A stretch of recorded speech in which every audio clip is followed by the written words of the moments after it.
Mardi 23 juillet 2024, Emmanuel Macron était au Trocadéro avec Thomas Soto et Nathalie Iannetta pour répondre à des questions relatives au Joe de Paris sur France 2.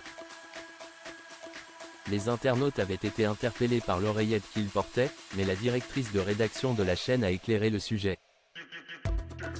La cérémonie d'ouverture des Jeux Olympiques de Paris se rapproche et la France palpite.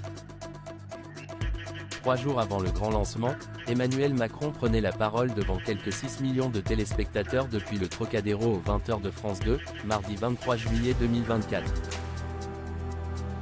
Le chef de LE Accent aigu TAT a répondu aux questions qui brûlaient les lèvres des Français, relayées par les journalistes Thomas Soto et Nathalie Iannetta.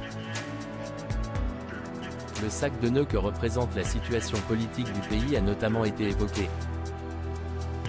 Le président a d'ailleurs refusé de confirmer que Céline Dion était à Paris pour se produire sur la scène le vendredi 26 juillet 2024, pour le spectacle inaugural des Jeux Olympiques.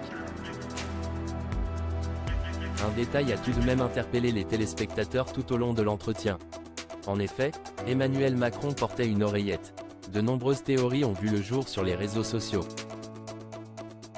Tout simplement. C'est rare, voire inédit, qu'un président de la République porte une oreillette durant une interview, non? À quoi est-ce qu'elle servait? A écrit sur X le journaliste Cyril Lacarrière, qui officie dans la matinale de France Inter, au soir de l'entretien exclusif du président. Certains internautes ont même accusé le chef de LE Accent aigu TAT de se faire dicter ses réponses.